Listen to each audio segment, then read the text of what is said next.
Lembrando aqui que nesse bloco nós estamos recebendo o doutor Alexandre Fante. O doutor Alexandre Fante, ele é presidente da OAB Seção Santo Amaro. Ele foi eleito no dia 25 de novembro de 2021. É, uma chapa ali que teve apoio da ex-presidente, né, a doutora Elisandra Gonçalves, e também, que né, até então era presidente, e pelo ex-presidente Cláudio Scheffer. A chapa do doutor Alexandre Fante, ela foi composta, ela é composta, né? Porque hoje já assumiram. Alexandre Fante é o presidente, Daniela Pagliuca como vice-presidente, Gustavo Rosa, secretário-geral, Viviane Scrivani, Escrivane. Scrivani, secretária adjunta, e o Wellington Senna como tesoureiro. Antes de mais nada, antes de abrir aqui, vamos dar aqui o bom dia aí para o doutor Alexandre Fante. Bom dia, doutor.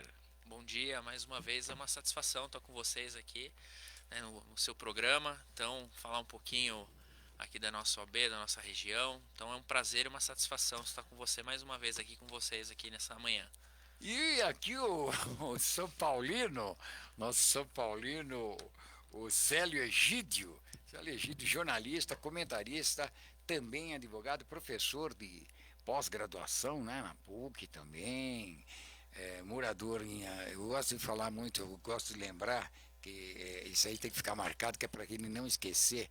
Ele é morador de Atibaia. Atibaia é uma cidade democrática. Ah, tem sítios do lado direito, sítios esquerdos, da direita, sítios da esquerda. Ah. E sítios E com ele mora no patinhos. centrão. Ele mora no... Não, bom dia a todos, Ele não é nosso. bobo nem nada. Bom dia a todos, nosso Metrópole em Foco, nossa Rádio Trianon. E de fato eu moro no centro, viu, Pedro? Realmente eu moro no centro.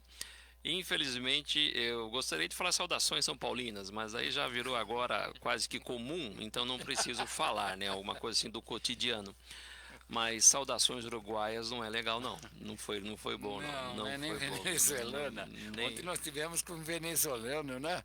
E ele não É, quis comentar. Ele falou, não, tá tudo bem. e o pior é que tem um presságio. Muita gente falava, olha, o Brasil em 2024 vai virar uma Venezuela. Eu acho que economicamente nós não chegamos lá, mas no futebol já igualamos, Ah, né? Já igualamos. doutor Alexandre Fante, nós esteve aqui conosco há pouco tempo, até tocamos um assunto aí que eu acho que vira pauta aqui para nós, que é aquela PL, né? A PL que no final das contas acabou sendo aprovada mesmo e que isso vai trazer alguns danos aí para a população. O senhor quer falar alguma coisa? A PL é 752 de 2021 e que foi aprovado agora, né? Não teve jeito mesmo com boa parte da classe jurídica contra isso, né? E isso vai trazer assim vai ter consequências, né? Até para a população mais carente, não? Com certeza. Obrigado aí mais uma vez pela oportunidade. A gente acabou falando rapidamente naquela oportunidade. Eu até brinco, né, que no meu tempo, vocês vão concordar comigo, 752 era a marca de sapato, né? Sapato, né? Da Vulcabras, não era? Vulcabras. 752. Então, o 752 era a marca de sapato e eu falava muito isso, né, nas reuniões, nas vezes que eu tive a oportunidade de falar, que a gente teve que gastar de fato a sola de sapato, né? Para tentar sensibilizar e conversar com os deputados. A gente começou mais ou menos a falar sobre esse tema em dezembro do ano passado, né? O assunto já não era recente, é uma PL que era de 2021, ficou lá muito tempo parada na LESP. E quando a gente percebeu em dezembro do ano passado a movimentação, né, a ideia de levar isso adiante, nós começamos a visitar os deputados, né? E inicialmente a maioria ali era contra, dizia, né, a questão do prejuízo que ia provocar para o cidadão, mas a gente foi percebendo que ao longo do tempo, né, as opiniões foram mudando, até que infelizmente no fatídico dia 5 de setembro nós tivemos a aprovação desse projeto de lei, né, que hoje é lei e que passa a vigorar a partir de 1º de janeiro de 2024, né? Então, o cidadão dia 31 vai soltar os fogos, né, em comemoração à virada de ano, e no dia seguinte, né, vai acordar aí com desprazer, né, de estar pagando muito mais de custas processuais, né, e sem nenhum fundamento, sem nenhum nada realmente que justifique essa majoração e a criação de novos impostos, né? Mas, e tinha necessidade de aumentar? Porque você falou que era pelo, pelas conversas, alguns deputados ainda disseram, não, mas o judiciário trabalha no vermelho. Não trabalha no vermelho, nunca Não, trabalhou. não trabalha.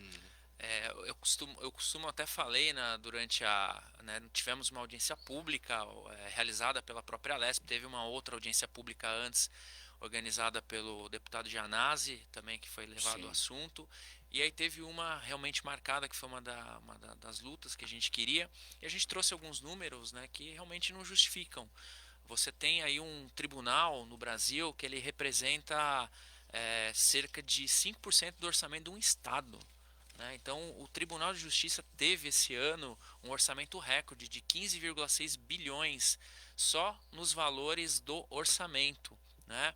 E para vocês terem uma ideia, apesar do tribunal negar essa informação, dizer que não é bem por aí, ele tem de arrecadação de custas, isso quando eu digo custas em sentido amplo, porque aí tudo que é arrecadado e vai para o tribunal, né? Não sei se vocês sabem, por exemplo, 4,78% do que os cartórios arrecadam Sim, sim. vai para o Tribunal de Justiça. Então, somando ao que se arrecada de custas processuais e mais essas custas, quase 6 bi.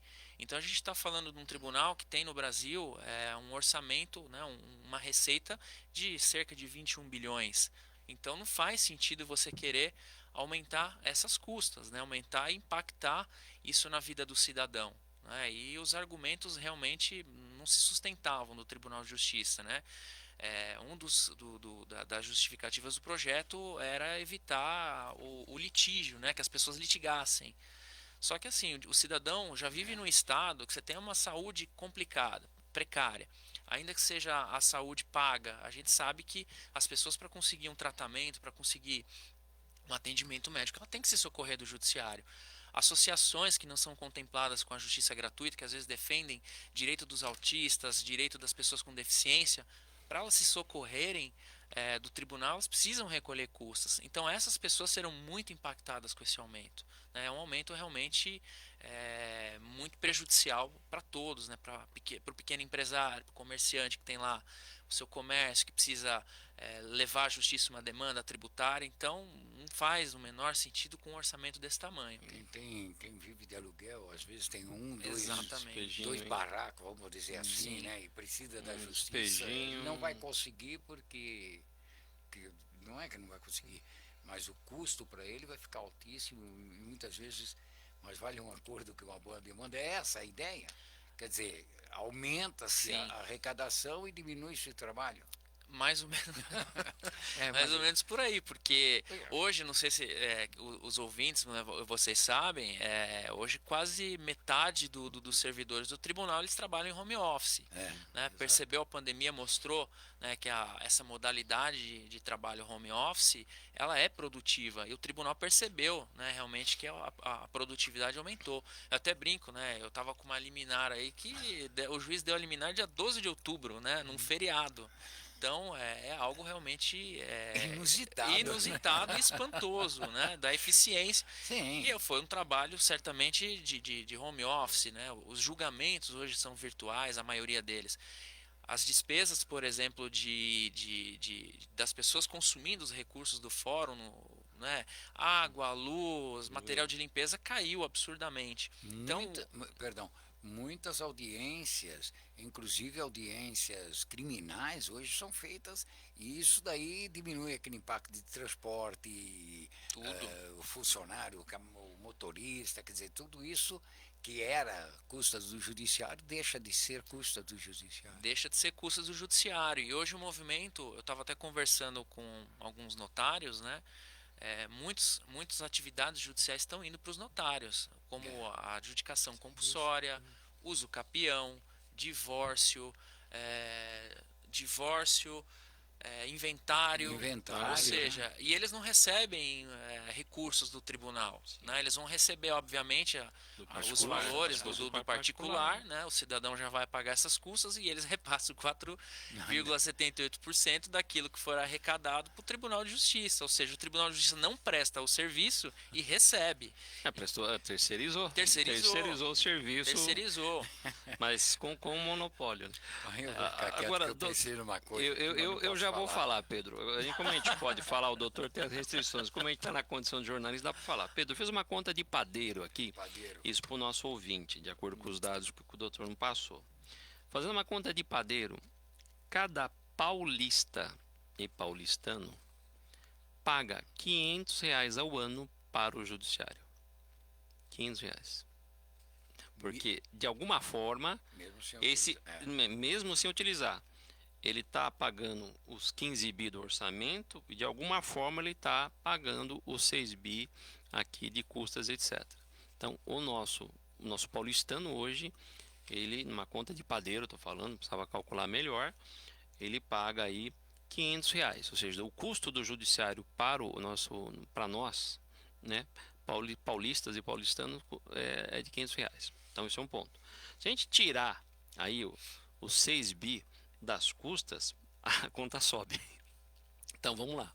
Então, piora a situação. Então, dentro desse universo, o que o governo de São Paulo, mais a Assembleia Legislativa, mais o Judiciário fez? Eles majoraram ainda mais, ou seja, aumentaram ainda mais nesse custo. Então, talvez seremos um dos poucos países do mundo em que vai chegar aí a quase R$ 800 para a gente manter um judiciário.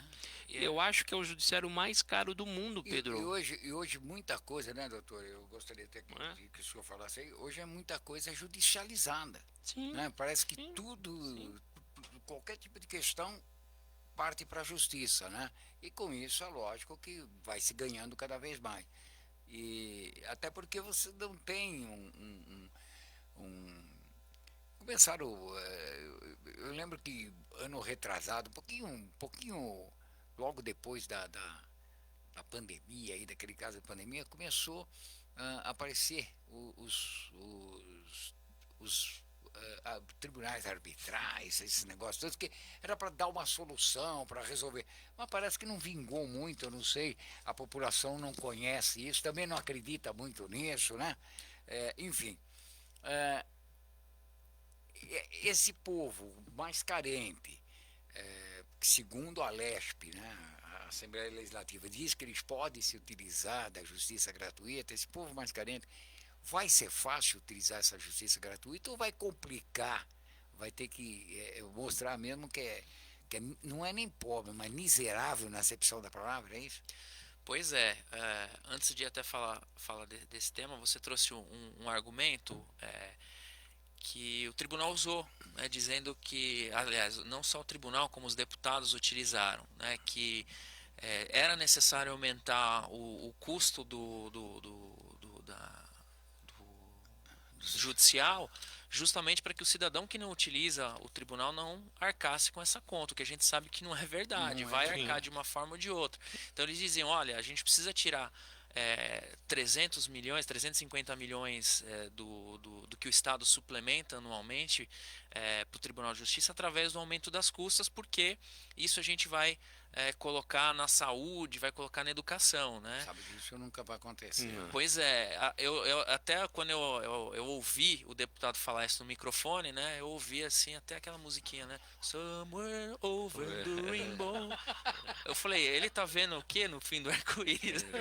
Isso que ele tá trazendo é surreal, né? Não tem tijolinhos de ouro e sapatinho vermelho para você bater o pé e realizar seus sonhos. Não vai suplementar. Né? Porque assim, quando você aumenta as custas judiciais, é uma curva. No começo você até pode arrecadar mais, mas depois essa arrecadação cai. Então o governador achar que vai tirar e não vai mais ter que suplementar o Tribunal de Justiça não é verdade. Né? E aí, mas 15 bilhões, né? E as custas é 6 bilhões, para onde vai esse valor? Esse valor, 60%, vai para um fundo especial do Tribunal de Justiça. Né? Esse fundo especial que a gente tentou sensibilizar os deputados é um fundo que o tribunal pode utilizar da maneira que ele quiser. né? Ele pode utilizar para pagar despesas não pode pagar salário, mas ajuda à alimentação. Ele pode pagar auxílio funeral, despesas que ele criar internamente sem a necessidade, inclusive, de submeter ao próprio poder legislativo, né? A questão de orçamento. Ele, inclusive, não é nem obrigado a submeter ao Tribunal de Contas, porque a lei prevê isso. Né? Então, 60% do que for arrecadado com essas custas desse aumento não vai para melhorar a infraestrutura, vai para pagar esse fundo. E a gente sabe que existem muitos valores que, quando foram extintos há uns anos atrás, ficaram ali o direito adquirido garantido. Então a gente sabe que esse valor também vai ser utilizado para pagar esses atrasados dos magistrados. Então dizer que o Estado vai parar é ouvir o Summer of the Rainbow lá Não, e no Mágico de Oz. E aprimorei a conta aqui, doutor Alexandre. Olha, para todo paulistano e todo paulista. Agora, pior que essa está bem próxima à realidade. Até eu fiquei assustado. Se você não usar o judiciário em São Paulo de forma alguma, se uma pessoa, né, não usar, não fazer nada, Aposenta todos eles. Não, você gasta R$350. Diminui. Não, você está pagando R$300 de impostos para não usar. E para manter eles, eu pago 500. mais 150, vira 500. Vira 500. Então, qualquer paulistano ou paulista, em impostos, lá na hora de comprar o seu café, na hora de comprar, né, o açúcar no supermercado, o arroz, parcela do que você está pagando aí, de alguma forma, você individualmente, R$350, você está contribuindo para o Poder Judiciário Paulista. Isso para mantê-lo. 2, se você então for utilizá-lo, ou seja, não estou contando nenhum honorário do advogado, estou partindo do pressuposto que, né, de custas, nessa cifra de 6 bi, então nós vamos chegar aí mais R$150. Então, se você é cidadão, utiliza o Poder Judiciário e precisa, né, como você mesmo falou, Pedro, eu sou uma pessoa humilde, vivo de 3 aluguéis aí pequenos, de uma herança, 3 casas pequenininhas, estou falando aluguel de R$800, R$1.000. Se você precisar de um despejo, você é uma pessoa que contribui 500 com o judiciário anualmente. Então é uma conta que só para fechar e até a parte política que a gente trabalha, é mais um modelo de lei oligárquica que somente atende a um grupo específico da sociedade brasileira em detrimento de toda a população. Então, sabe outra informação? Você falou do Estado, estou vendo alguns comentários aqui, foi outro argumento utilizado, que era para evitar ações desnecessárias ou temerárias propostas pelas pessoas. Primeiro, eu acho que todo mundo tem é muito subjetivo. Todo mundo tem o direito de levar uma demanda, uma questão, para que seja apreciado. Quem vai decidir se é ou não desnecessário ou se é uma ação temerária é o magistrado. Mas você tem que levar a submissão. Mas esse não é o problema. Você sabia que hoje 40% dos processos que atravancam o tribunal é do próprio Estado? Sim. 40% das ações são o Estado é parte. Ou seja, o Estado não resolve a questão dele, o Estado não paga R$1 de custas. Não paga R$1 de custas. Ou seja, está transferindo a conta para o cidadão, como você falou, a pessoa lá de baixa renda, que se ela for na defensoria, faz um trabalho heróico também a defensoria pela quantidade de defensores que tem, né, e com apoio até da própria OAB, com o convênio que existe entre eles. Mas a pessoa vai lá. Às vezes não há como avaliar o critério se a pessoa precisa ou não das custas processuais. Como você falou, ele apresentou lá que ele tem 2 imóveis de aluguel, vai dizer que ele não necessita. Ou mesmo uma pessoa, por exemplo, que ela ganha lá 6, 7 mil reais por mês, mas ela tem ali uma pessoa enferma, por exemplo, que demanda aí quase todo o salário dela com medicamento, com tratamento médico, com uma série de coisas que ele não consegue sobreviver, ainda que seja um salário muito acima da média da realidade do país. Então essa pessoa não vai conseguir ser atendida pela defensoria e não vai conseguir arcar com as custas processuais. Sim. Então essas pessoas serão prejudicadas. 3 salários mínimos é a média para que você seja atendido pela defensoria. Então, se a pessoa ganhar 4 salários mínimos, ela tem condição de pagar 50% a mais de custos? Não, continua a mesma situação. Entendeu? Então, essas pessoas vão ser penalizadas para sustentar a própria ineficiência do Estado. Porque se o Estado hoje representa 40% do que tem de acervo parado na justiça, né, então a gente tem que pensar num Estado diferente. Eu vi até ontem, né, mais uma coisa surreal para a gente falar da nossa gloriosa Lesp, né, nós ontem tivemos até uma medida interessante que era a votação do Descomplica, Foi. mas enfiaram um elefante, não vou chamar de jabuti porque enfiaram um elefante lá, Não era né? nem jabuti, Não era né? nem jabuti, era um elefante na loja de cristal, né? Perdoando 70 milhões, né, em multas que foram aplicadas para quem descumpriu o. Eu não vou nem entrar no mérito Sim. se é ou se não é. O fato é que existia uma lei que dizia que as pessoas tinham que respeitar as medidas sanitárias. Então houve 70 milhões em aplicação de multa, né? A gente está falando de 350 que o governo quer passar para o cidadão a conta, e aí você tem 70 milhões de recursos que o Estado tem, porque foram aplicados em casas de show que não respeitaram, em pessoas que foram autuadas, restaurantes, enfim, tem 70 milhões que eles foram lá e perdoaram. Então qual que é a lógica disso? Então, doutor, eu pergunto o seguinte: houve audiências públicas? Para falar disso? Não, nada. Nada, simplesmente pegaram o Descomplica, que é interessante, né, que é para facilitar a regularização de, né, aumentar a arrecadação de imposto, do que está parado de imposto, e ao mesmo tempo você vai lá e Essa, anistia. essa senhorinha aí que o senhor falou aí, né, que ganha 3 salários mínimos, essa senhorinha aqui, que eu não vou dizer o nome dela, se ela atrasar o imposto, qualquer imposto que ela atrasar, ela não consegue chegar no banco e pagar no dia seguinte. Então ela tem que ir até o órgão público e pagar a multa, mas isso aqui, caso contrário, o nome dela vai para a dívida ativa, não é isso? E aí eu estou Exatamente. falando de todos os impostos. IPTU, se foi IPVA, continua a mesma coisa. Ah, mas tem o carrinho dela, ela não usa porque veio da morte do marido e está lá encostado, mas tem que pagar o IPVA, tem que pagar isso. Mas caso não pague, no dia seguinte já tem a multa. Logo no dia seguinte já existe uma multa, depois vem correndo os juros e ela tem que pagar isso aqui. Eu estou falando, e, e até eu estou jogando aqui meio no âmbito municipal, porque aconteceu isso aqui, e nós até colocamos aqui, discutimos, que houve perdão aí de grandes devedores, enquanto o pequeno devedor é aquele que paga a conta. Então, para mostrar, senhora que atrasou um dia do IPTU, ela teve que largar a vida dela, ir até a prefeitura para recalcular o IPTU, pagar juro, correção por causa de um único dia. Enquanto outros que simplesmente falaram, olha, devo não nego e não vou nem pagar, e são grandes devedores, esses tiveram perdão, que foi mais ou menos o caso desse aqui, né? Os pequenininhos estão sempre preocupados em pagar sua dívida. E os grandes sabem que vai empurrar isso com a barriga. Exatamente. Aí é o que você falou. Aí o grande vai dever lá bilhões para o Estado, vai estar nessa conta aí de 40%, porque quando eu digo Estado, eu estou incluindo também o município, os municípios de forma geral. Então ele vai estar lá uma execução fiscal, né, vai barrigar aquilo lá, vai oferecer um monte de coisa para supostamente garantir a dívida e vai eternizar esse processo, né? Em contrapartida, o pequeno empresário, como você falou, o pequeno comerciante, a senhorinha lá que tem o seu veículozinho ainda não isento de IPVA, mas tem que ir lá e pagar o IPVA, às vezes para se locomover ou até o seu ganha-pão, vai lá e atrasou o dia seguinte, é cadinho, um abraço, perdeu o crédito, perdeu tudo. E aí, se ele for socorrer do Poder Judiciário, não consegue, porque tem um carrinho, não consigo a defensoria. Né?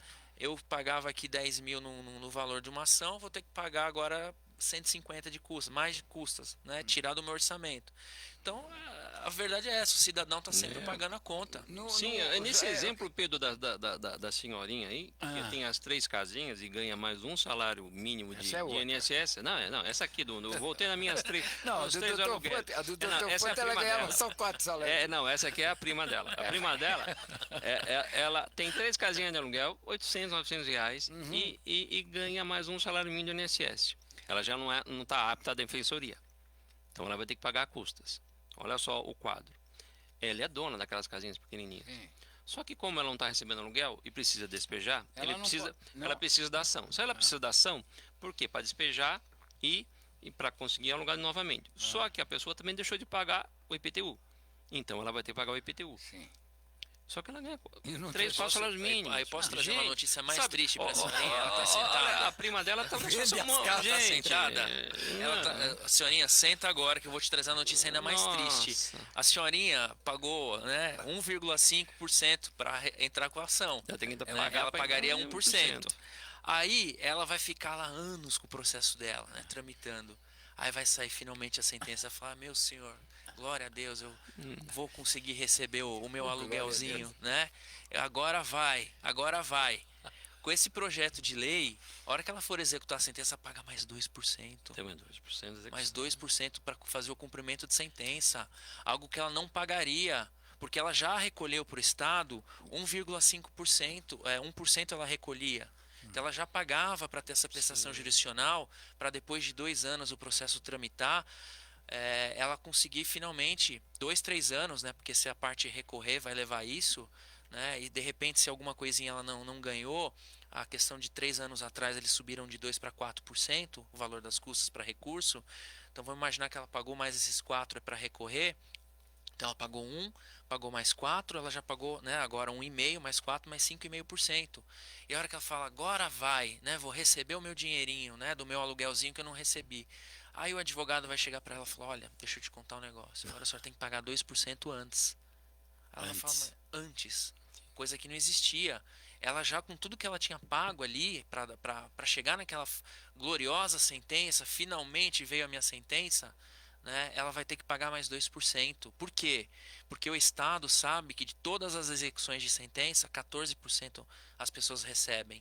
Então o que o Estado está fazendo? Eu sou ineficiente, né, o judiciário. Sim. Eu não consigo te dar prestação jurisdicional e aí você ainda tem que pagar para que eu consiga movimentar o judiciário para que a gente tente aí de alguma maneira receber para você. Sabe o que vai acontecer com essa senhorinha? Ela vai chegar e vai falar, não tenho como pagar esses 2%. Aí quem que sai? Como sempre aqui no Brasil, o devedor. Sai no lucro. Porque ela vai ter 1 ano para fazer a execução disso aqui.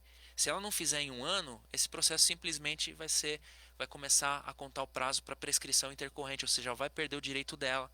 Entendeu? Então o Estado ainda está impondo perversamente, com essa nova lei que passa a vigorar, que a pessoa, depois de tanto sacrifício, pagou os honorários do advogado, porque na defensoria não conseguiu, pagou 1,5%, pagou um monte de taxa que vão criar com esse projeto novo. Ah, a senhora precisa mandar o papelzinho para notificar o teu devedor, agora paga. A senhora precisa agora fazer um edital, a senhora vai pagar por letra. Cada letrinha que tiver no edital vai sair lá alguns centavos que no final das contas dão um valor alto. Tudo que for acontecer no processo, você quer que mandar, olha que legal, agora você vai poder citar o teu devedor pelo WhatsApp, vai pagar. Ou seja, tudo vai ser pago, né? Então, a hora depois de pagar esse monte de despesa na fase de conhecimento do processo que a gente chama, aí ela vai falar, agora vai, né? Não vai, você tem que pagar 2%.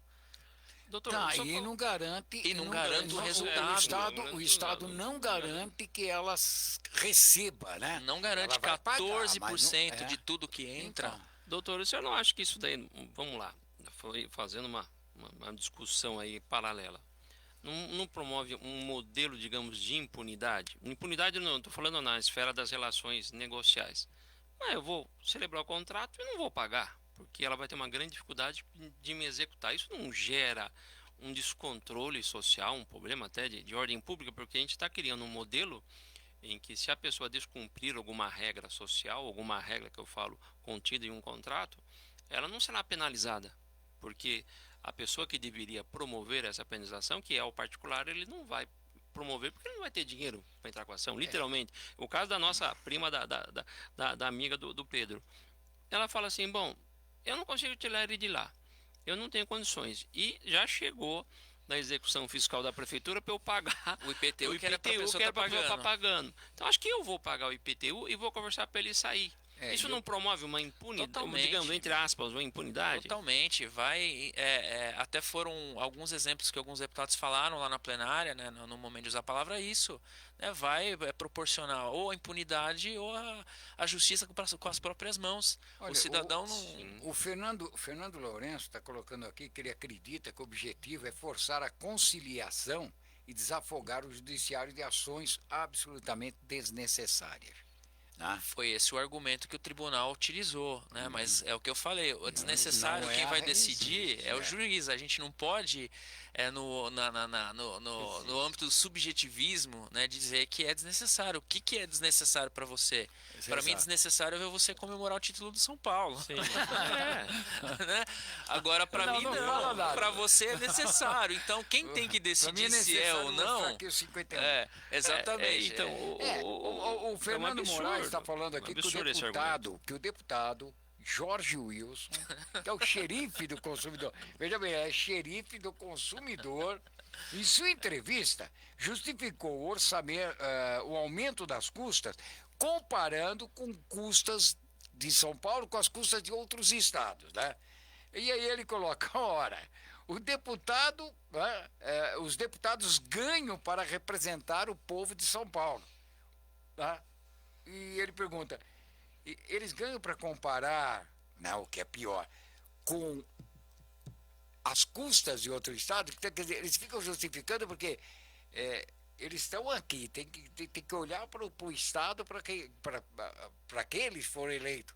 Daqui a pouco eles começam a comparar, quer dizer, eles fazem o trabalho do quê? De um deputado federal, de um senador, Então, e é o vamos lá. xerife do consumidor, Não, né? vamos fazer a comparação. A gente brincou aqui no começo, né, com o Mágico de Oz, então vamos dizer que ele é o leão sem coração, né? Porque né, o leão sem coragem, na verdade, né?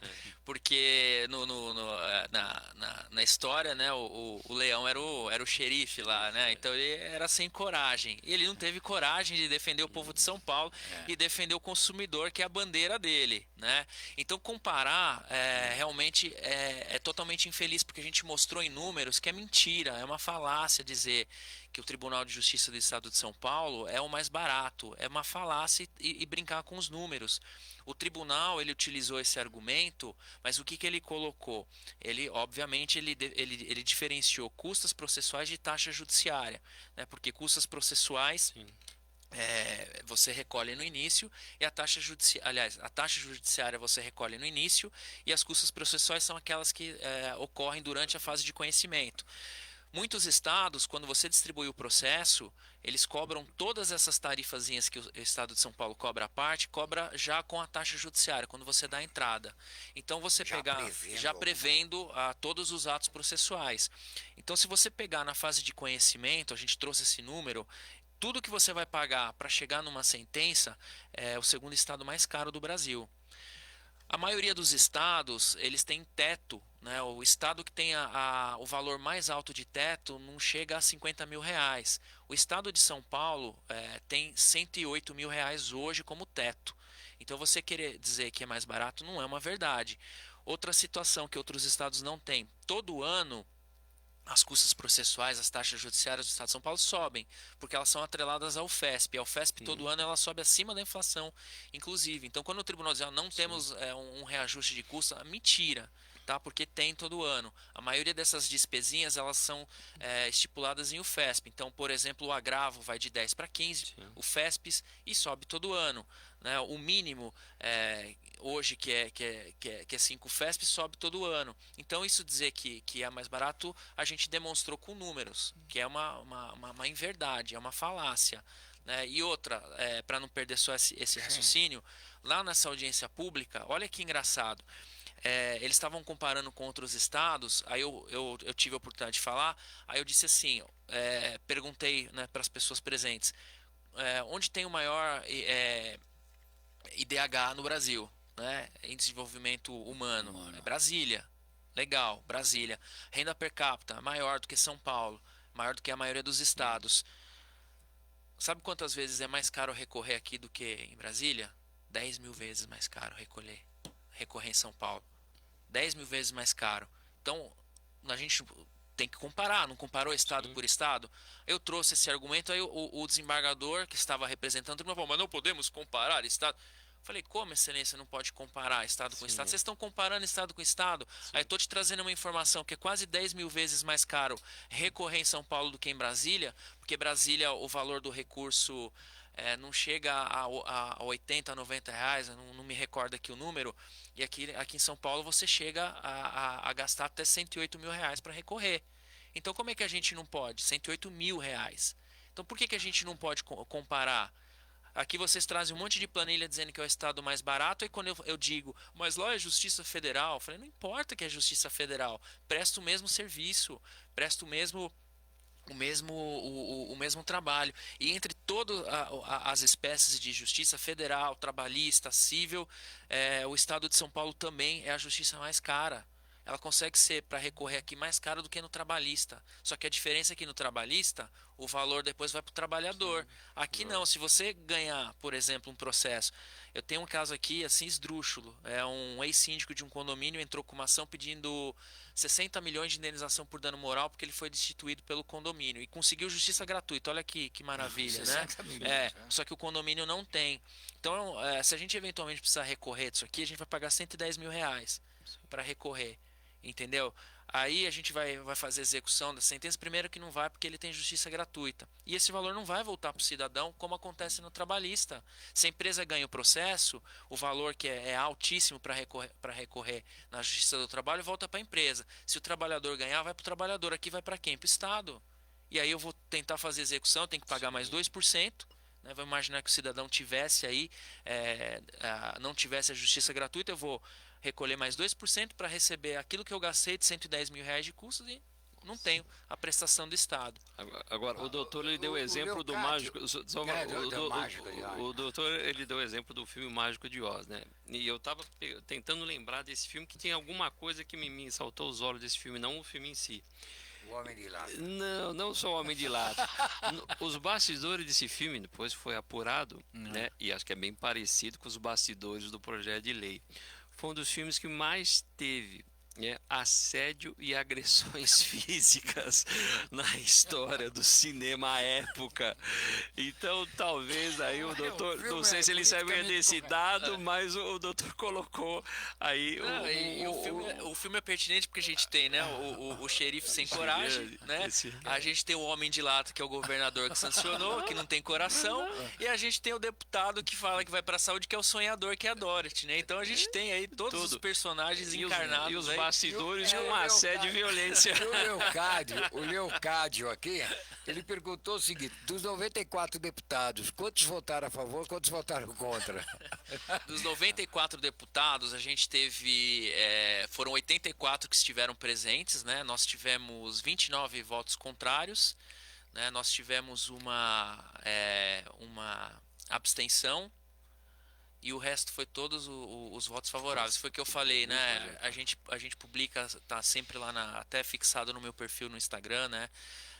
@Alexandre_Fante, a lista de quem votou a favor e de quem votou contra, né? Então foram... Sou ruim, se fosse conta de percentual para calcular no horário, eu sabia fazer, né? Foram 84. Teve 84, 29 votaram contra, mais de 50%. Uma abstenção, então 54 votaram a favor. Foi isso aí. Tá? Mais de 50% da casa. Mais de 50% da casa. Qual é o Alexandre? @Alexandre_Fante. Lá no Instagram tem a lista de todos. E agora vocês também podem usar aí o @Povo Alesp. Né? Povo Alesp, e aí fala com o seu deputado. Fala com o seu deputado e cobra, porque eu assisti muito, né? Eu costumo assistir os horários, a propaganda política, né? E a maioria, vou lutar pela redução de impostos para o povo, eu vou não sei o que lá, acesso à justiça, à saúde.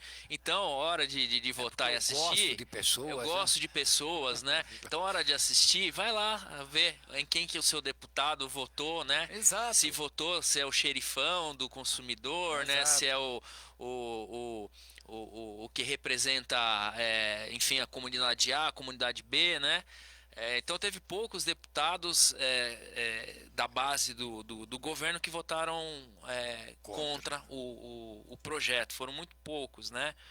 E aí eu acho que na hora de votar, né, a maioria vai, eu sei que até pela internet o alcance é no estado inteiro, muitos deles vão inclusive ser candidatos a prefeito. Então lembra dessas pessoas, anote o nomezinho lá, porque é muito bonito falar que luta pela causa do povo e na hora que o povo precisa vira as costas, né, porque foi realmente virar as costas para a população e para a cidadania.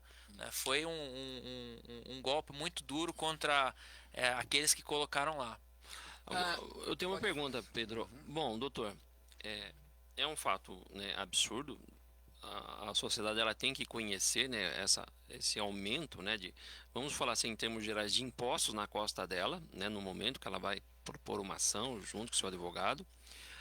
Agora, qual é a saída, né? Não do meu exemplo aqui, nem da prima aqui do que o Pedro passou. Mas qual é a saída Você está de uma comprometendo. pessoa com, que tem uma renda de 6, 7, 8 mil reais, que não é uma renda glamourosa, ela não consegue de forma alguma a defensoria, não consegue procurar, não consegue o apoio estatal para promover uma ação, ela não consegue conciliar porque O povo brasileiro não tem perfil de conciliar. o nosso ouvinte ele falou que é para tentar conciliar. A experiência nos toca que não é isso que o brasileiro quer.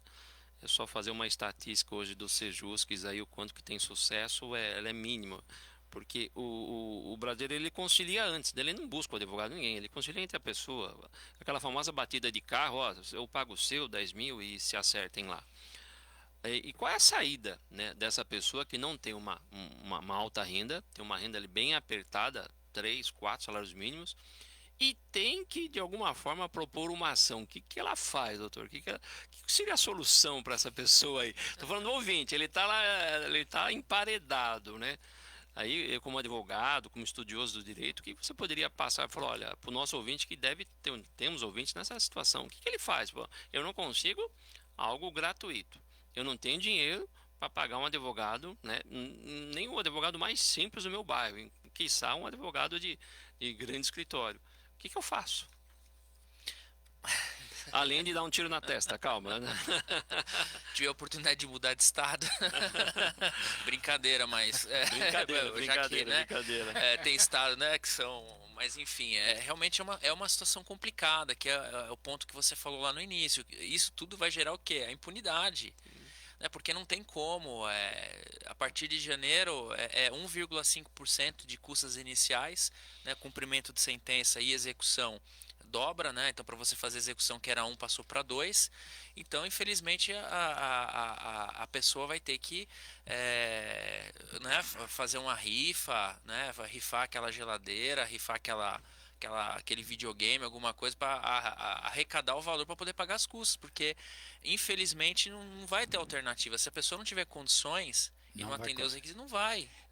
A Simone está fazendo uma pergunta aqui, que ela tem uma ação em trâmite, né? Isso, agora que a gente já está chegando no final do ano, ela está falando, esses 2% pode cair em cima dessa ação se ela passar por ano que vem? Então se ela tiver a oportunidade de entrar com o processo agora, pelo menos as custas iniciais ela ainda vai pagar 1% até dia 31 de Não, dezembro. o dela já está em trâmite. Já está em trâmite? Então, o dela o que vai mudar. Se virar execução, vai. Ela vai pagar os Exatamente. 2%? Cumprimento de sentença. Já a partir? Vai, porque aí é o fato gerador. Fato gerador é o cumprimento de sentença. Então, tá. ela já vai passar a pagar os 2% que ela não pagaria. Não é para novas ações. Não. Isso daqui só começa a partir das novas Exatamente. ações. As ações que foram distribuídas, as ações que foram distribuídas e estão em fase de conhecimento, as custas iniciais que ela já pagou 1% não muda. Agora, Mas quando ela daí entrar em no diante- cumprimento de sentença, ela vai pagar mais o valor do processo e vai pagar mais todos os atos processuais, porque não vai E como respeitar. a gente sabe que aqui a justiça é célere, né? Rapidinha aqui, a gente sabe que muita coisa Sim. vai ficar por ano que Vai. vem, né? Ou até dar uma segurada já para ficar por ano que vem, já prevendo aí, né? Um aumento dos caixas. Exatamente. Então, infelizmente, a Simone aí vai, agora que ela for executar a sentença dela, ela vai se deparar com esses 2% a mais na despesa que ela não estava contando. Mas isso depois do devedor ressarce. Mas a gente traz um número aí: 14% dos cumprimentos de A gente sentença tem sabe que não sucesso. acontece, né? Então não vai, né? Ó, doutor, será que não chegou então, já que a gente está.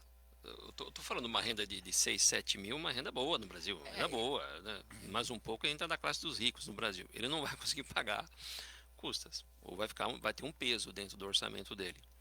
Será que não chegou o momento, né? Porque o que acontece com o poder público brasileiro? Ele é engraçado. Ele oferta um serviço muito bom de qualidade no início, no caso da educação, muito boa. Num dado momento ele universalizou e privatizou. Literalmente, a gente pode falar de maneira clara que é uma privatização da educação.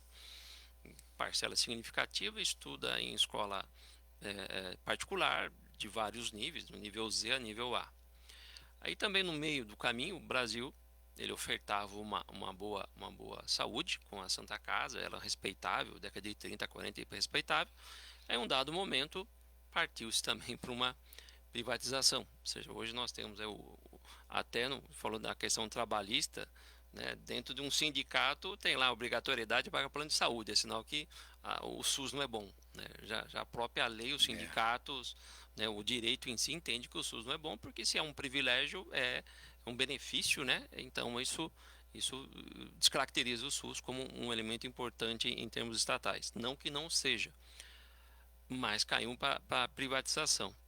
Será que nós não estamos sendo induzidos novamente agora uma privatização do judiciário? Ou seja, a questão das questões de conciliação privadas ou uma corte privada em que ficaria, entre aspas, até mais rápido e viável que o próprio judiciário, só que nós nos caminhamos não naquele modelo esse de conciliação. Não. Um novo modelo, não uma arbitragem que ela ficou com um patamar, mas estou dizendo uma outra coisa que possa chegar a uma corte privada de mediação limitada da esquina com franquia, chegando numa situação maluca dessa, porque vai chegar no momento uma execução de sentença, ela fica tão cara quanto cobrar, eu estou pagando para receber o meu dinheiro.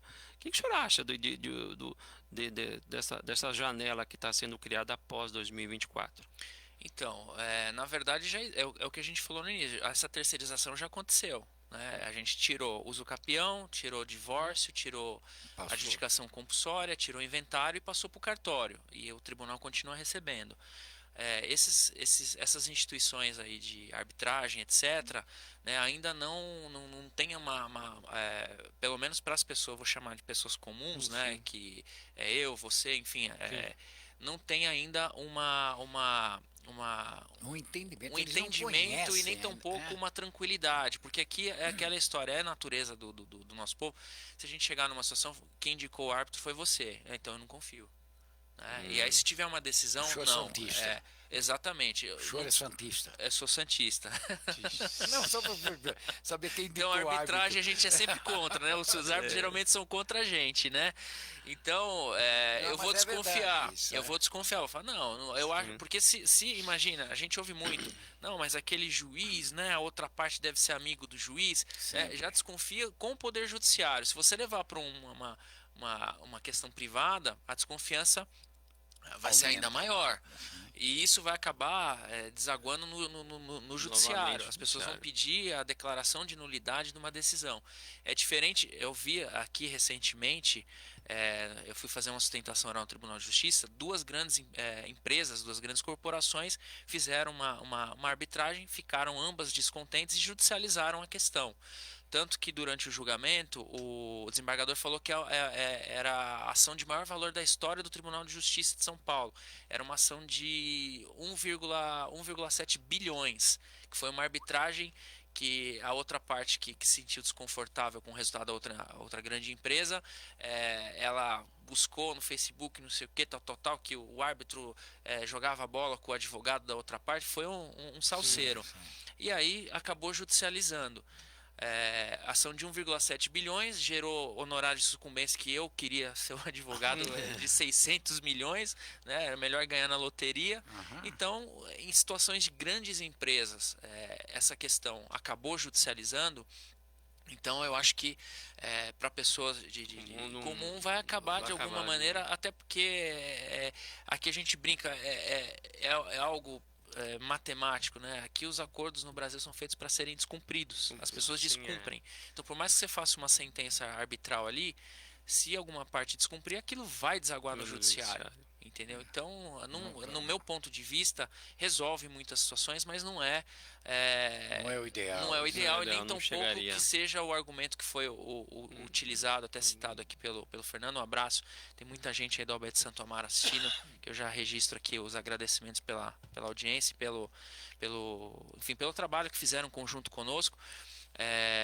Até os diretores, Gustavo também acho que está no Instagram, a Viviane está mandando mensagem aqui, o Wellington, a Daniela Paluca aí, que faz parte da da nossa diretoria pelo Se o trabalho Gustavo que eles estiver ao fizeram. vivo, ô Gustavo, onde você tá, cara?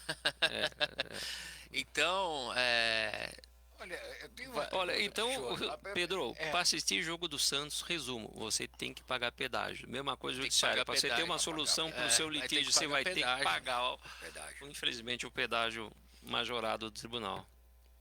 A OAB de Santo Amaro, seção de Santo Amaro, é uma das maiores, né? Eu não sei se é a maior, se é a maior subseção. Eu digo assim, se for número de advogados inscritos, a terceira maior do Brasil. Se for em outros número de- critérios, seria é a maior. Então vamos lá. Você Do Brasil. A OAB de Santo Amaro, ela está numa região que essa região tem 4 milhões de pessoas, Sim. no mínimo, ali morando. Nós sabemos que da ponte para lá, né, sempre assim, né, da ponte para lá, começa assim uma grande periferia das pessoas que não têm recurso. Eles vão bater provavelmente na OAB, né? Batem na OAB, precisa de um advogado, uma justiça gratuita. Vocês têm mais ou menos noção de. E aí eu não sei se eu vou exagerar, mas quantos milhões de pessoas já bateram na OAB pedindo justiça gratuita? E se vocês têm condição de atender isso aí? Então, para vocês, De que terem forma? vocês terem uma ideia, a nossa região de Santo Amaro é tão grande que a Defensoria ela tem uma sede em Santo Amaro também. Né? A Defensoria ela tem a sede aqui no centro, Sim. de São Paulo, ela tem uma sede lá. Hoje, a subseção de Santo Amaro ela é a que mais tem advogados conveniados com a Defensoria no Brasil. Né? São quase 1.000 advogados que prestam serviço e são heróis, viu? Porque eu ia perguntar os são valores, que heróis. eles recebem também 2% do valor da causa? Não, tem situações. Seria bom, né? Tem situações, isso até o OAB São Paulo tem feito um trabalho muito bom com a própria Defensoria para melhorar. Nessa última reunião que eu tive, que eu estive lá até com o Tarcísio, com o governador, para falar da questão das custas, ele disse que estou contando centavos para poder fechar a conta do Estado, por isso a gente pediu para aprovar o PL.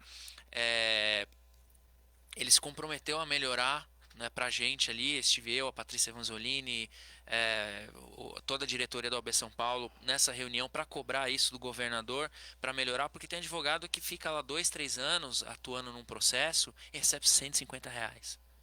Entendeu? Então quem trabalha com a defensoria são duas coisas, são heróis e pessoas realmente que fazem por amor à profissão, né? e um trabalho realmente de cidadania. Porque, para você ter uma ideia do absurdo, se você for executar uma pensão alimentícia, que não sei se vocês sabem esse número, Santo Amaro é a maior distribuição de família do Brasil, em número de processos, do Brasil. A gente está falando de um bairro. Então, ali, se você for o advogado que vai atuar pela defensoria, for fazer uma execução de alimentos, ele é obrigado a distribuir 2, que é o pena de prisão e o pena de penhora, né? Então, são 2 procedimentos. Ele recebe por um só. E só vai receber a hora que o cidadão pagar, entendeu? E encerrar aqueles 2 cumprimentos de sentença. E geralmente isso não acontece.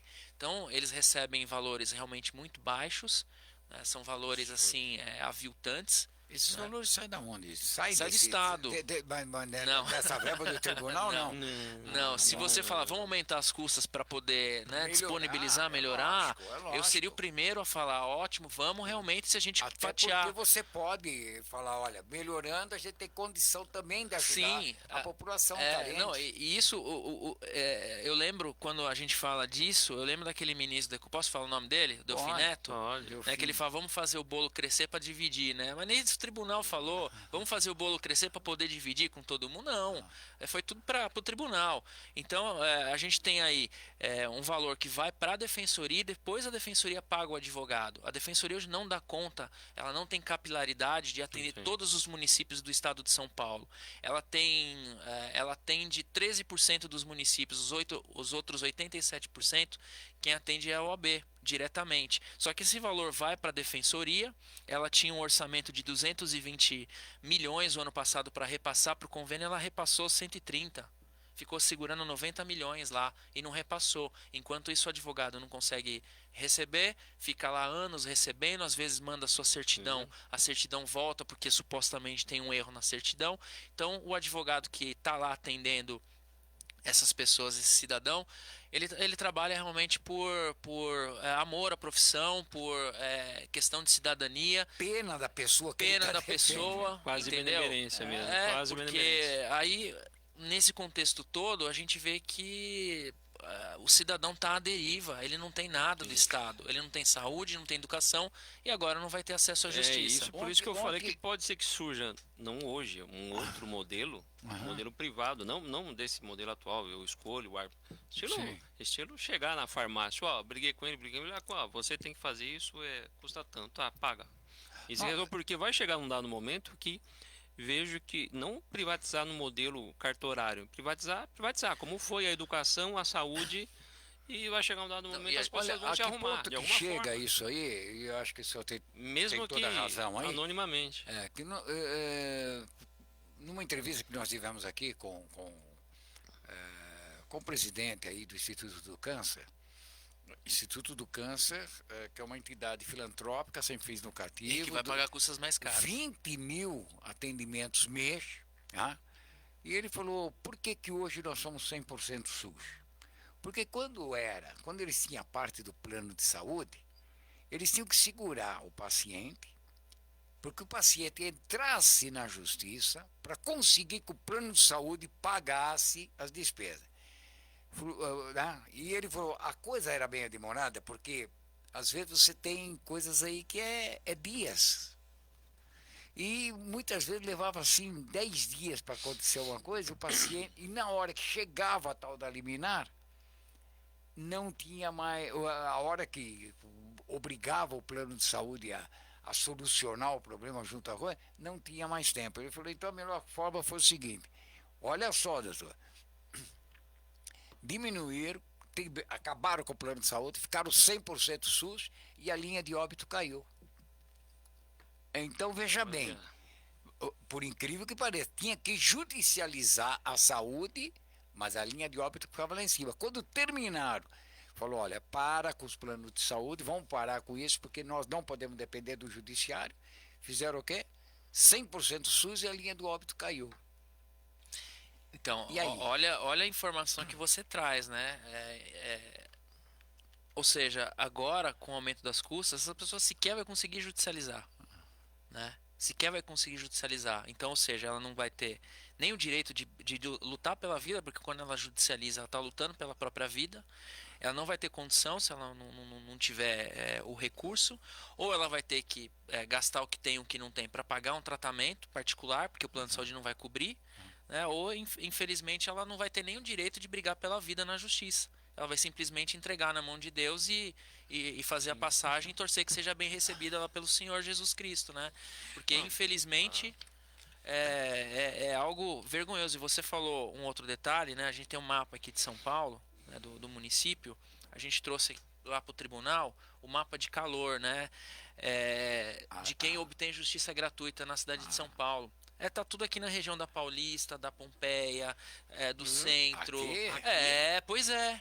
Pois é, aí se você pegar lá o nosso fundão, né, como você falou da ponte para cá, você quase não vê ninguém obtendo justiça gratuita, né? Aí o tribunal foi usar isso como argumento, dizendo que ali era o mapa de onde mais se judicializava, né? As ações que eram as pessoas deturparam até o mapa. O mapa que a gente fez da OAB era o mapa, o amarelo era quem as pessoas que obtiveram gratuidade processual. E Tudo a concentrado maioria no tudo- centro. Ah, Paulista, Cerqueira César, Pompeia, entendeu? Bairro Nobre. Palestra Itália, né? Sudoeste, o Sudoeste sempre. E aí você pegava. Ali a judicialização está desde 51. Tá desde ninguém- 51, até hoje. E aí Não você julgou, pegava. não julgou esse e não caso. julgou. Aí você pegava ali Itaquera, as pontas e pegava aqui para Baixo Santo Amaro, não tinha. Aí o tribunal foi falar que aquilo era um mapa de onde mais se judicializava processos e de onde mais mais se tinha ação, que era as pessoas em tese com mais poder econômico judicializavam mais aqui, mas o mapa não era isso. O mapa era mostrando que as pessoas que em tese teriam mais condições financeiras estavam nos bairros, eram beneficiadas de justiça gratuita. Expandido. Quem mora fora do centro E o pessoal expandido, tava lá, Marcilac, Grajaú, ali, Parelheiros, Campo Limpo, Capão Redondo, Jardim Ângela, Parque Arariba e por aí vai, Jardim Gá, Parque Fernanda, Valo Velho. Cadê? Não consegue acessar a justiça gratuita, porque ele vai lá, foi o exemplo que você deu aqui, simples. Eu subi lá uma casa toda irregular, eu tenho lá 4, 5 cômodos alugados e não consegue a gratuidade, porque a hora que ele preenche o formulário, ele fala: o senhor tem casa própria? Tenho. O senhor tem renda? Ele é honesto, tenho. Né? Ele é honesto, mas isso não significa que ele tem condições de pagar as custas processuais. Sim. E aí o tribunal foi falar isso, foi deturpar o mapa que a gente fez. E ainda jogaram a culpa na gente. Pô, mas são vocês que pedem justiça gratuita para essas pessoas? A função do advogado é pedir, e a do Estado é analisar quem tem ou quem não tem. Né? Por isso que a palavra advogado vem do latim de falar por alguém, a gente pede. Né? E aí você diz sim ou não. Nossa, então é surreal. Esse dado é cruel, viu, Pedro? Porque pega uma outra pesquisa que a gente trabalhou, ele está falando na região do centro, e a gente caminha aqui na região sudoeste. Tinha um dado da saúde, Pedro, que 60% dos tomógrafos da cidade de São Paulo estão concentrados no centro e na região sudoeste. Então, as franjas da cidade, como a gente conversou já com a Kelly do Grajaú, quando o pessoal da Brasilândia aqui, eles não recebem uma série de recursos públicos e também, pelo jeito, até o acesso à justiça é bloqueado. Então, aquilo que eu falei, nós não temos segurança pública, nós não temos educação, nós não temos saúde. Para que serve o Estado, então? Eu sou aqui o cidadão comum, porque nós temos aí o doutor Fante. Eu também estou no comum. Eu tô não, você é advogado. Não, eu estou no comum. Legista em causa própria. Não, eu estou no comum. Eu estou no centrão, Pedro. Doutor,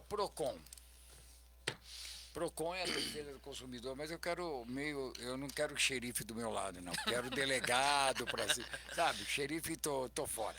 Defesa do consumidor. Quando eu vou comprar um produto, e esse produto ou ele é entregue em más condições, ou não funciona, eu posso devolver, porque eu tenho o Código de Defesa do Consumidor que me dá o direito, dentro daquele prazo, devolver e ser ressarcido, receber meu valor novamente, né? Então, pego o meu dinheiro, vou embora, o teu produto não funcionou. Eu não posso fazer isso com o Estado, não? Não, porque, veja bem, olha, eu pago. Eu costumo brincar, devolve para Portugal, né? Não é, como o Célio aqui falou. Se eu não usar, se eu usar, pago 500. Assim, olha, eu me divorcio, doutor. Eu me divorcio porque o Célio, aqui nós estamos falando, educação tem que pagar, saúde tem que pagar, tudo isso é um dever do Estado, né? Educação, saúde. Transporte não precisa nem falar, porque não funciona mesmo, né? Todo dia alguém fica no meio da rua. Bom, hoje até, para quem estava lá na região de Santo Amaro, para vir para essa região da Paulista, ainda pegou ali um ônibus que avançou, entrou dentro do laboratório, arrebentou tudo, está todo mundo sem luz ali. Enfim. Então a gente sabe que as coisas realmente não funcionam. E se nós temos que bancar tudo isso, ainda pagar, né? Não é melhor se divorciar e falar, ó, cada um fica com o seu. O dia que eu for usar, aí sim o senhor pode me cobrar o valor. Que é a mesma coisa, é a saúde. Ninguém pode mais. Coitado daquele que não tem um plano de saúde. Coitado e eu digo assim, coitado de quem tem, né?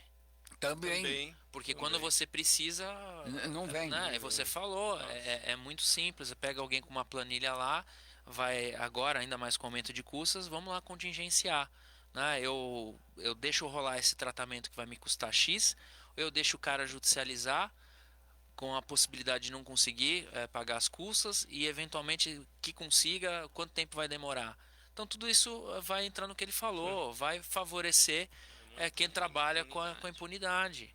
Então a pessoa realmente ela paga uma carga tributária gigante e não tem retorno nenhum. O país que o devedor leva vantagem e o réu também. Quando fala que a população diz que a justiça é só para os ricos mesmo... Vai continuar... Não, agora tornou-se uma verdade. Né? Agora o abismo aumenta. Vai ser muito maior. Vai ser muito maior. Você vai conseguir, com isso, como a gente deu o exemplo do cumprimento de sentença, enterrar né, o direito de alguém que tem Exato. condições menos favorecidas de bancar o sistema. Agora, doutor, a gente está caminhando para o final do programa. E visão de futuro, doutor? O que a gente pode pensar que esse quadro, que não é dos melhores, né, para a população, não vamos pensar nem no advogado, nem na justiça, para a população. Tem um pote Tem de um ouro ponto no final do arco-íris, é isso? Ou tem uma luz no fim Tem do uma luz túnel. no fim do túnel, né? O Mágico de Oz ou qualquer outro filme aí e tal, que não seja Armagedon. O que nós temos?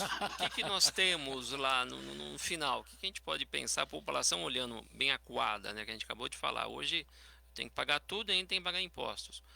Eu posso imaginar no fim do que pode, por exemplo, o OAB proporcionar uma melhora de vida no médio, no curto prazo para o cidadão. O que dá para a gente pensar nesse sentido? Então, olha que eu não sou pessimista, muito pelo contrário, né? Eu sempre, aqui nem meu copo aqui para mim tá meio cheio, ó. Apesar de eu tomei mais de 70% dele, mas para mim tá cheio. Enquanto tem água aqui, para mim é sempre pensar de forma positiva. Mas nesse caso, realmente, eu temo muito por essas pessoas. Eu acredito de fato que o objetivo de evitar que as pessoas judicializem vai acontecer, né? As pessoas vão parar, vai haver uma queda, assim como aconteceu no início com a reforma trabalhista, né? As pessoas ficaram com medo de acionar. A diferença ali é que depois a própria jurisprudência acomodou e as pessoas conseguiram a voltar a exigir seus direitos, mas nesse caso aqui em específico não, né? Porque aí não é uma questão de você mexer no direito material, né? É uma questão de você mexer na lei que envolve a forma de acessar o poder judiciário. Então eu acho que as pessoas vão deixar de acessar a justiça. Aí a gente vai entrar naquilo que eu comentei daquela curva decrescente, a arrecadação vai diminuir, adivinha quem vai pagar a conta de novo? O Estado. Né? Então vai bater lá de novo na porta do seu governador e vai falar, ó, a gente precisa suplementar, né? Porque caiu a arrecadação, porque as pessoas pararam de processar e vai sobrar conta de novo para quem? Para o consumidor, para nós. Então, A linha amarela, né, Pedro? Lembra aquele caso do metrô que nunca perde, né? É a privatização dos sonhos, né? Ela tem um ticket mínimo que sempre ela vai receber, tendo ou não tendo passageiro. Vai ser a mesma coisa. É uma pena, né? Porque a população que mais necessita é aquela que é mais sacrificada, sempre. Sempre. E a gente vê em todos os sentidos. E aí, doutor? Bom, o senhor se contente aí, então, com os seus clientes milionários aí. Quantos bilhão, né? 1 bilhão e 700 milhões. Eu não sei escrever isso, Pedro. Nem eu sei escrever Não, isso. também não.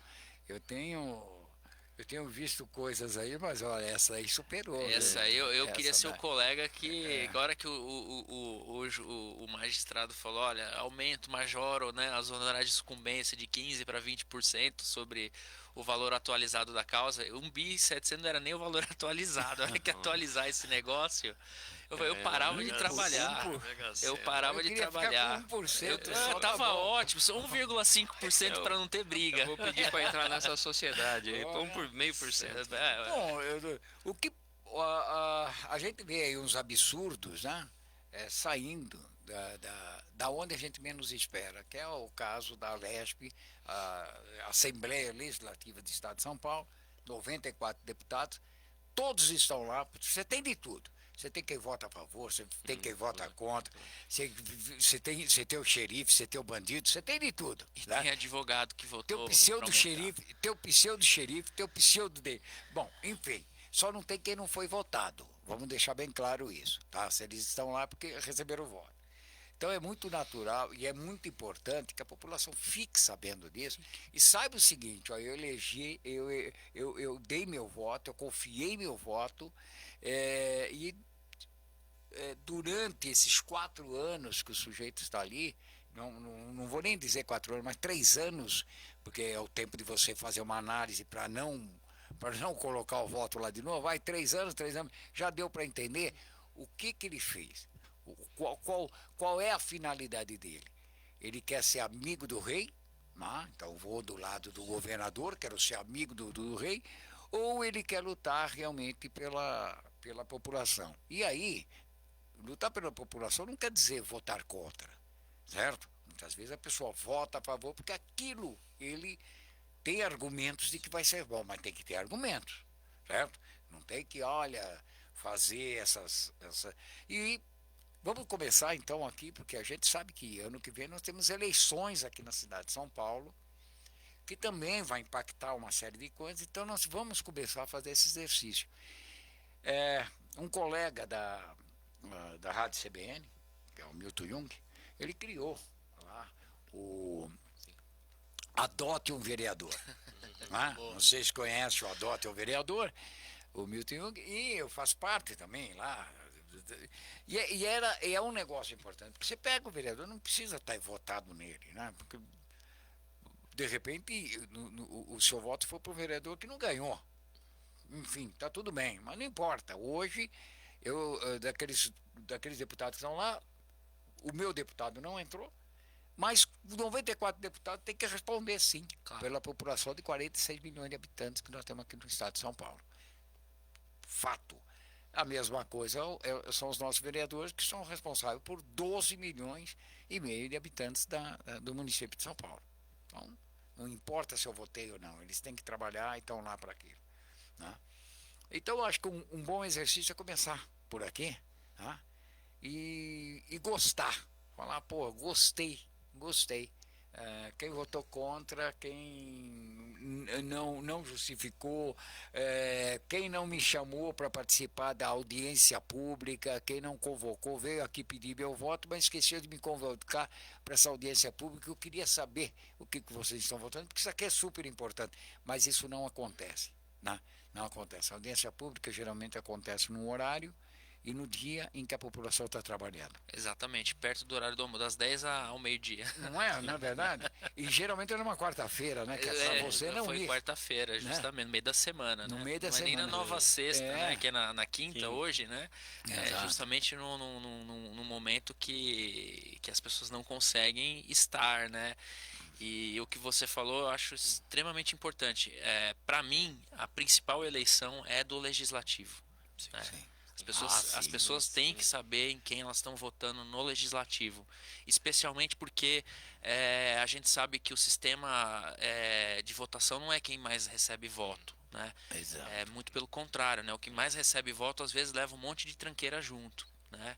Então é extremamente importante a pessoa saber em quem ela está votando, né? Para que ela possa realmente saber depois como exigir, né? Então não adianta você votar um deputado youtuber, né, que vai ter lá 1 milhão e tantos de votos, né, que pode até ter boas intenções, nada contra, né, Sim, é um direito, enfim, também, é um né? direito à comunicação, se comunica bem, né, mas quem que ele está levando junto com ele, entendeu? Então é isso que a gente tem que pensar. Então a eleição no legislativo é um contexto, você tem que ver o candidato, ver o partido, ver quem são as demais pessoas que estão ali na legenda, porque infelizmente aí quando acontece, você leva xerifes, leva, enfim, pessoas que estão lá jogando contra você, né? Jogando contra o time que é o time da cidadania, o time da população.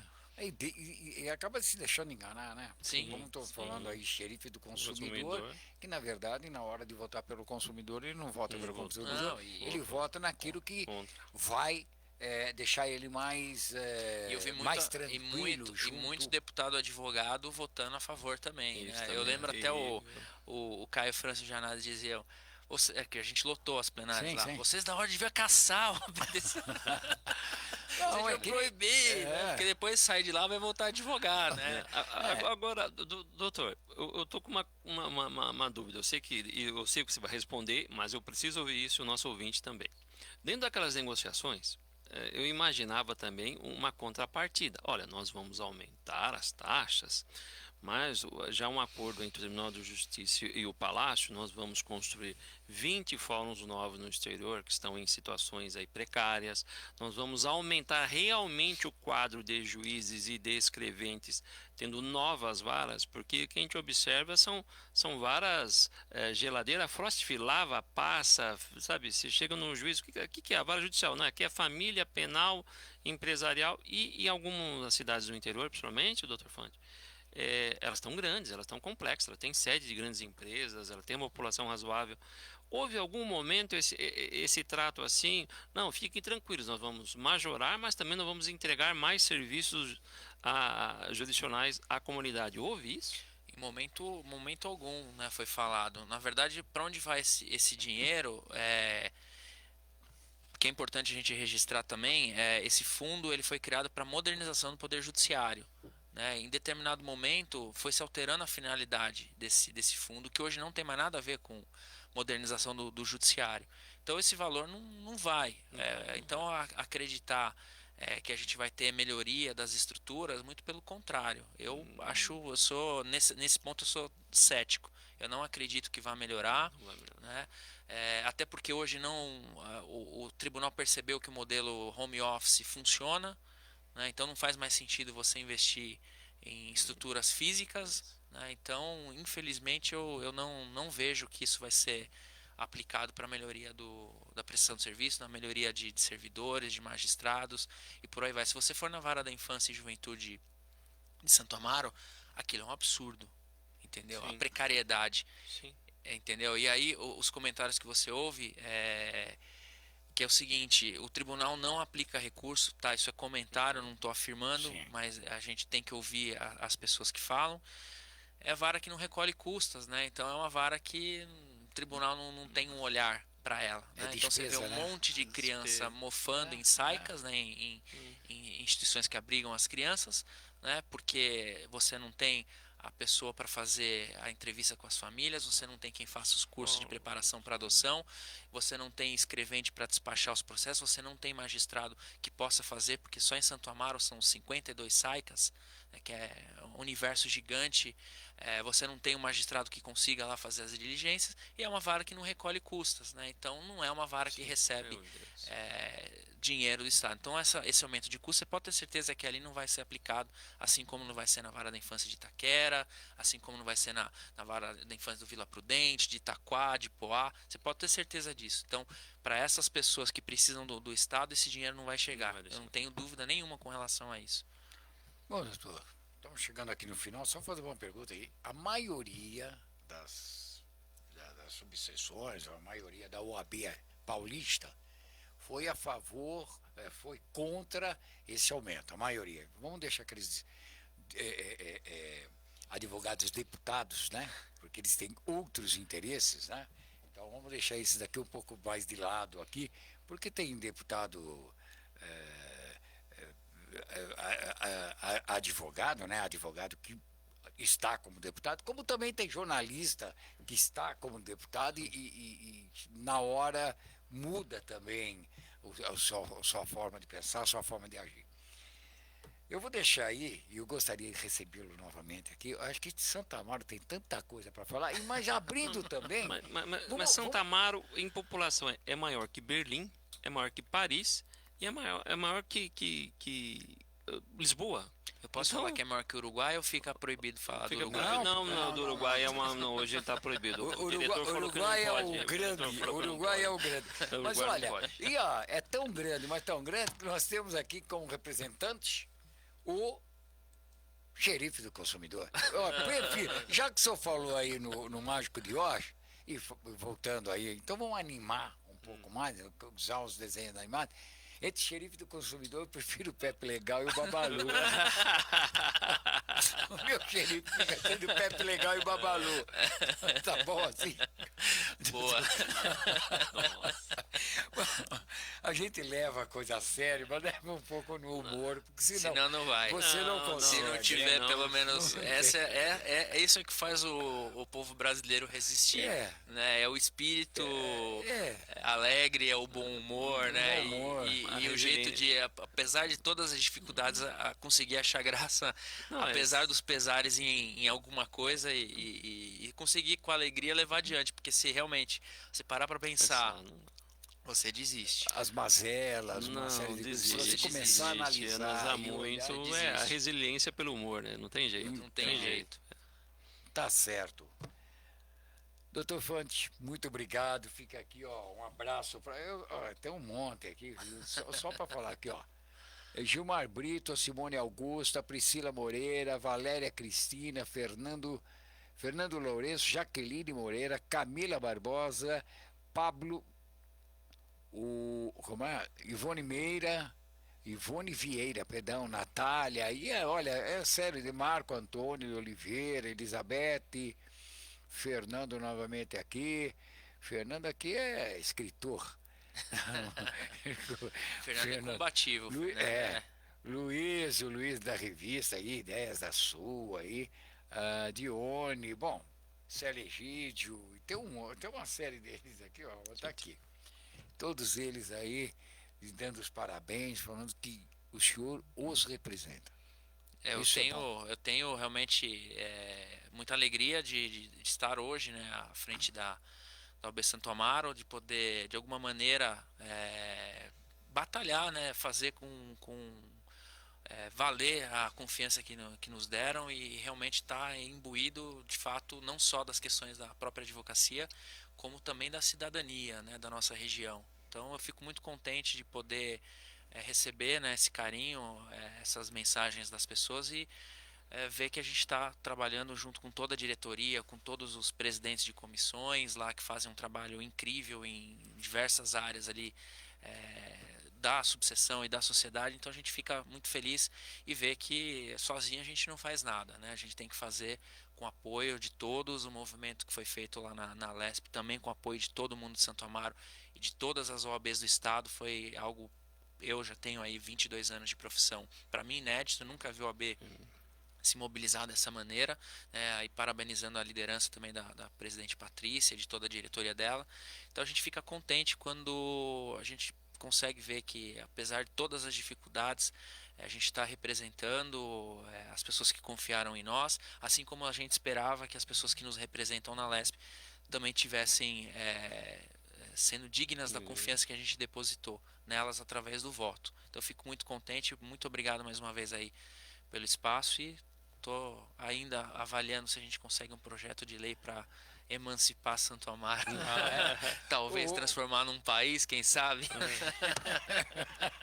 Ó, já veio lá, separatista, né? Já vi, Separatista. que é uma Berlim Oriental. Ele vai vamos levantar o muro ali na Bandeirantes. Vamos levantar o muro. O muro pra lá, o muro pra lá. Mas o aeroporto é nosso. Getúlio que se contorça no túmulo, mas o do aeroporto é nosso. Célio, voltamos. Voltamos, Olha, parabéns, doutor. E hoje é quarta da pré-sexta. Tá? Já é possível abrir a cerveja. E hoje também se comemora um dia de uma profissão que nós dependemos muito, que hoje é o dia do médico. Hoje é dia do médico. Hoje é dia do médico. Então aí, parabéns a todos esses profissionais, e todos eles da saúde, né? Por que não? Porque Sim. se depende de todo o pessoal da e saúde. Que foram heróis há muito pouco tempo atrás. Né? E continuam sendo. Continuam sendo. Continuam fazendo também, muitas vezes, trabalhando através do SUS, fazendo aquilo que... Milagre. Milagre. Como o advogado defensor aí está fazendo milagre com R$150. Parabéns aos advogados. Hein? E eu gostaria de abrir também a oportunidade para que outras sessões aqui da cidade de São Paulo, de outras regiões, viessem aqui, vamos fazer um embate, vamos fazer uma coisa. Mas aí, trazer o pessoal de Santo Amaro, trazer o presidente da Zona Leste, pegar lá da Vila Prudente, trazer alguém da Lapa, sei lá, vamos só ver falar, assim. eu já convoco eles aqui no WhatsApp. Pode convocar. Sim. E já estamos aqui. Não, chama, e olha, xerife por xerife, vamos ser xerife, porque não, agora sim, eu vou ser xerife porque eu quero cobrar. Eu vou ser xerife aí e eu vou levantar essa ideia também lá para os colegas aí, para os jornalistas, para que a gente faça aí o adote um deputado. Vamos adotar um deputado. Não vou ter, mas eu adoto, eu vou seguir ele e vou ver o seguinte. Tudo que ele fizer, eu crio um blog, vamos colocando. O blog é gratuito, você vai criando blog, redes sociais, vai colocando. Fulano votou aqui, votou a favor, votou contra, votou isso, votou aquilo. Adote. Você vai ser o fiscal, vai ser o xerife do xerife. Xerife do xerife. Xerife do xerife. Esse é como é que é o nome? Tem o xerife, tem o que manda no condado todo, enfim. É o comissário. O comissário Gordon. Comissário Gordon. Nós estamos no pique de cinema, comissário Gordon. Ótimo. Obrigado. Muito obrigado, Célio. E Oi. Quartou. Quarto, Pepe Quartou. Legal e Babalu com vocês. Tchau. Comissário Gordon. E lembrando que o Metrópole em Foco, de ter oferecimento de Sicredi, que é a primeira instituição financeira cooperativa do Brasil, voltamos amanhã, novamente aqui com o Metrópole em Foco, a partir das 8. Vamos lá?